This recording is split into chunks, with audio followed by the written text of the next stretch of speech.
नमस्कार, news nation आप देख रहे हैं। आपके साथ मैं हूं विद्यानाथ झा। बड़ी खबर इस वक्त बिहार से है। बिहार में जीत पर प्रधानमंत्री नरेंद्र मोदी ने ट्वीट किया है। प्रधानमंत्री ने बिहार की बहन बेटियों को भारी मतदान के लिए धन्यवाद दिया है। प्रधानमंत्री नरेंद्र मोदी की तरफ से ट्वीट करके बिहार के लोगों को धन्यवाद दिया गया है। पीएम मोदी ने लिखा है कि 15 साल बाद भी एनडीए के सुशासन को आशीर्वाद मिला है। अमित शाह ने भी ट्वीट कर लिखा है कि बिहार में डबल इंजन की जीत हुई है। जेपी नड्डा ने ट्वीट कर लिखा है कि बिहार की जनता ने मोदी सरकार पर विश्वास जताया है। तो प्रधानमंत्री के साथ साथ अमित शाह और बीजेपी के वरिष्ठ नेता जेपी नड्डा और पार्टी के अध्यक्ष ने भी ट्वीट किया है। उन्होंने लिखा है कि बिहार की जनता ने मोदी सरकार पर विश्वास जताया है। डबल इंजन पर विश्वास जताने की बात बीजेपी की तरफ से कही गई है। तो एक बार फिर से एनडीए की सरकार बिहार में बनने जा रही है। नीतीश कुमार मुख्यमंत्री बनेंगे। बीजेपी आला कमान की तरफ से यह बात साफ कर दी गई है।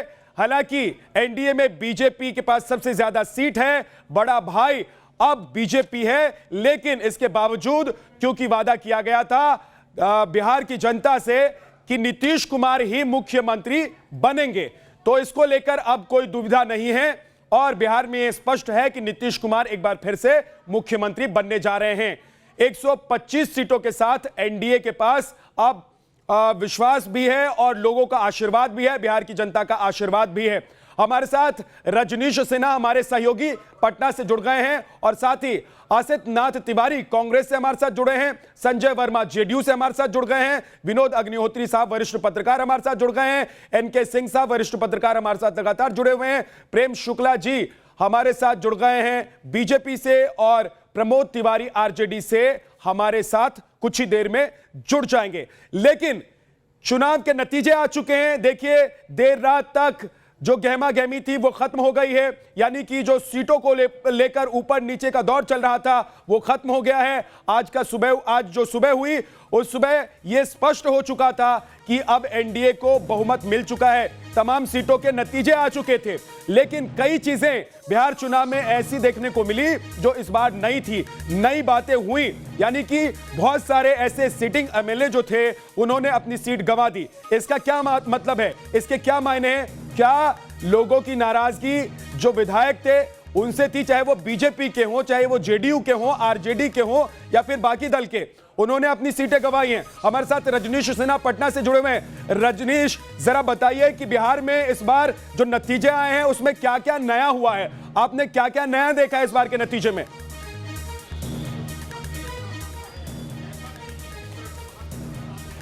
देखिए, इस बार जो नया देखा, हमने ये देखा कि नीतीश कुमार के 15 साल के शासनकाल के बाद भी बिहार के कई इलाके ऐसे थे जिन्होंने पूरी तरह से जेडीयू को नकारा है और ये अब आत्ममंथन का वक्त है। आज सुबह मैंने दो लोगों का इंटरव्यू किया, जेडीयू के state president active state president Ashok Chaudhary को और बीजेपी के स्टेट प्रेसिडेंट संजय जायसवाल को, और दोनों ने चिंता उन सीटों को लेकर जताई जहां वो पूरी तरह से हार गए। साउथ और वेस्टर्न कॉरिडोर में बिहार के बीजेपी नाकाम रही है, वहीं मिडिल मतलब सेंटर और बिहार की बात करें तो वहां पर जेडीयू नाकाम रही है। अशोक चौधरी ने साफ शब्दों में कहा कि आखिर फर्स्ट फेज में जनता ने तेजस्वी को क्यों ज्यादा स्वीकार्यता दी, ये सोचने का विषय है। नीतीश कुमार ने जिस तरीके के बिहार में राजनीति की है उसके बावजूद जो रिजल्ट्स आए हैं वो हमें परेशान करते हैं, क्योंकि हमने कभी नहीं सोचा था कि हम 125 सीट लाएंगे, हमें ज्यादा सीटों की जरूरत थी। दूसरी तरफ संजय जायसवाल ने कहा है कि जो हम 36 सीट हारे हैं, सबसे पहले हम वहां पर जाकर देखने की कोशिश करेंगे कि आखिर जनता ने हमें उन जगहों पर क्यों नकारा है। तो बिल्कुल जिस तरह से नैरो विन रहा है, ये अब इंट्रोस्पेक्शन का समय है और जेडीयू बीजेपी अब दोनों चाहती है कि इस पर मंथन किया जाए। हमारे साथ और वरिष्ठ पत्रकार हैं, उनसे भी बात करेंगे इस मुद्दे पर। लेकिन एलजेपी को एक सीट मिली है, चिराग पासवान ने क्या भूमिका अदा की, इस पर भी हम बात करेंगे। लेकिन प्रेम शुक्ला जी, सबसे पहले आपके पास आता हूं, आपको बधाई देता हूं कि बिहार में एक बार फिर से एनडीए की सरकार बन रही है, बहुत बहुत बधाई। लेकिन सवाल यह है कि बिहार में जो आप लोगों को जीत मिली है उस जीत को आप लोग कैसे ले रहे हैं, क्योंकि जेडीयू की सीटें कम हुई हैं, आपकी सीटें बढ़ गई हैं।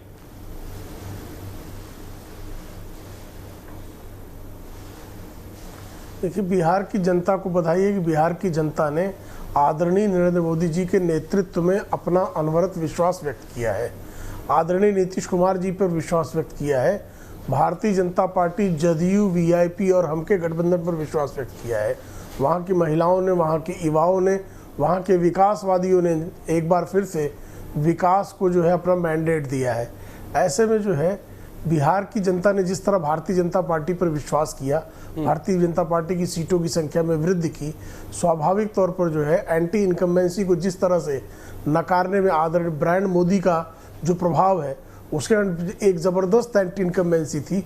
उस एंटी इनकम्बेंसी की लहर को भी, जैसे आप देख रहे हैं बहुत सारे विधायक जो है जो सिटिंग एमएलए थे, चाहे जिस दल के थे, बहुत सारे सिटिंग एमएलए जो है चुनाव हार गए हैं। ये एंटी इनकम्बेंसी का एक बड़ा संकेत स्पष्ट तौर पर दिखाई दे रहा है। लेकिन उस एंटी इनकम्बेंसी पर भी आदरणीय नरेंद्र मोदी जी के नेतृत्व के प्रति जो आम जनता में विश्वास का क्या भाव आप है, ये कहने की उस कोशिश कर विश्वास रहे के भाव हैं के कि कारण नीतीश इस सरकार से जो एंटी लोग नाराज इनकम्बेंसी की थे लहर को भी पार वो करने में केंद्र सरकार एनडीए नरेंद्र कामयाब मोदी रहा। से खुश थे, इसीलिए आप लोगों को ज्यादा सीटें आई और जेडीयू की सीटें कम हो गई?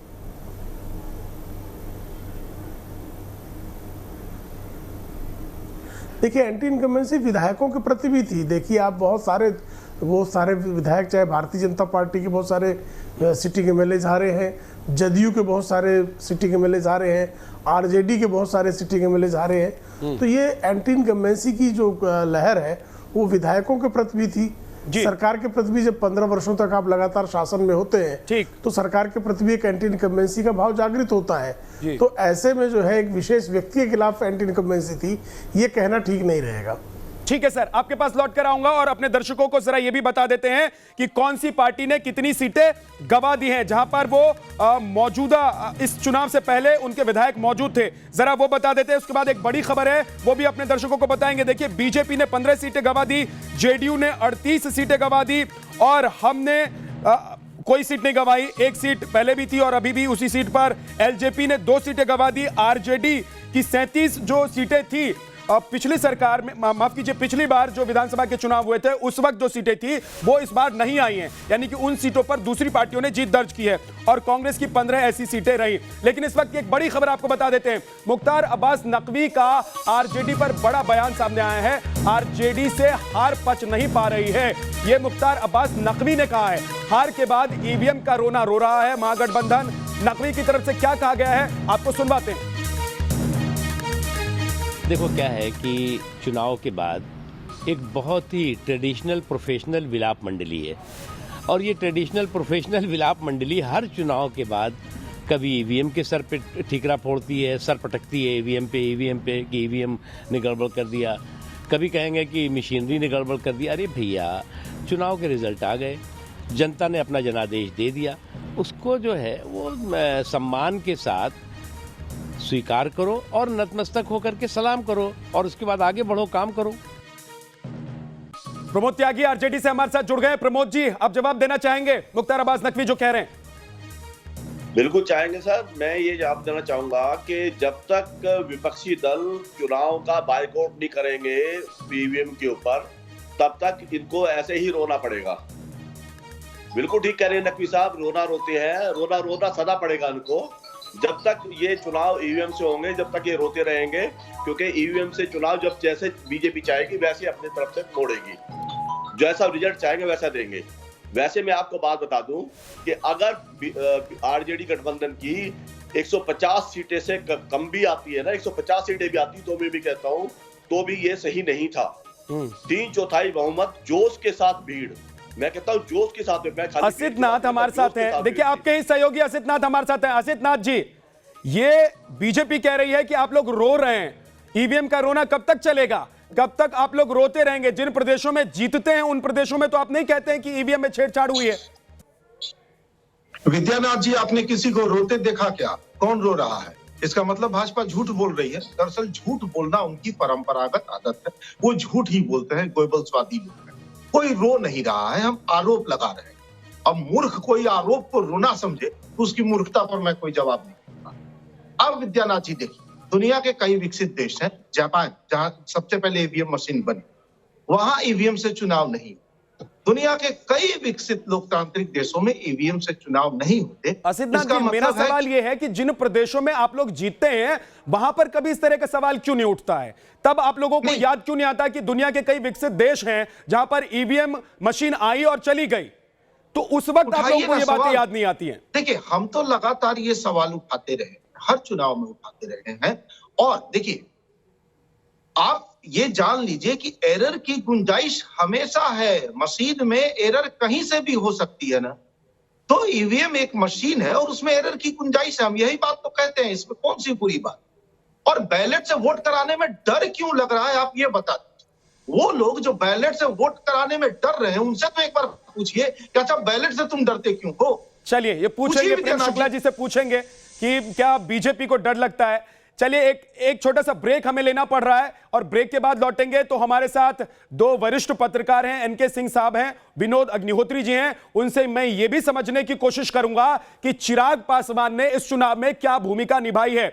क्या चिराग पासवान अगर अलग से चुनाव नहीं लड़ते तो महागठबंधन की सरकार बिहार में बन सकती थी? क्या चिराग पासवान ने सिर्फ उन्हीं सीटों पर ज्यादा आक्रामक तरीके से चुनाव लड़ा जहां पर उनके सामने जेडीयू के कैंडिडेट थे, और इसका फायदा किसको हुआ? क्या इसका फायदा बीजेपी को हुआ? एक छोटे से ब्रेक के लिए हम रुक रहे हैं, फौरन वापस लौटेंगे, आप बने रहिए हमारे साथ।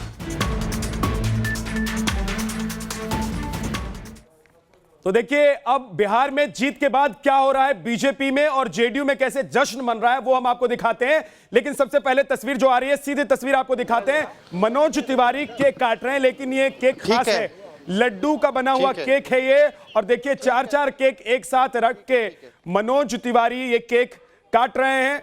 बीजेपी में अब जश्न का माहौल है, लड्डू खाए खिलाए तो जा ही रहे हैं, साथ ही लड्डू का केक भी काटा जा रहा है। मनोज तिवारी बीजेपी के नेता लड्डू का केक काट रहे हैं, ये तस्वीरें आप देख रहे हैं। तो बिहार में शानदार जीत के बाद अब बीजेपी में जश्न मनाया जा रहा है। बीजेपी के नेता कार्यकर्ता जश्न में अब डूबे हुए नजर आ रहे हैं। कल तक थोड़ा संयम की बात कर रहे थे क्योंकि कल जाहिर सी बात है कि स्लो काउंटिंग हुई थी, धीरे धीरे काउंटिंग हुई थी और नतीजा आते आते काफी रात हो गई थी। और आज सुबह जबकि सब कुछ साफ हो गया, उसके बाद देखिए तस्वीर देखिए और नारेबाजी भी सुनिए और लड्डू का केक कटता हुआ भी देखिए। तो ये भाई मनोज तिवारी, भाई मनोज तिवारी जिंदाबाद। ये एनडीए 1, एनडीए 2, एनडीए 3, एनडीए 4 सबसे पहले एनडीए 4। अब तो भाई ये तो काट ही चुके थे, तो खाली बटेगा। एनडीए 4 आज भारत माता की जय, भारत माता की जय, मनोज तिवारी जिंदाबाद।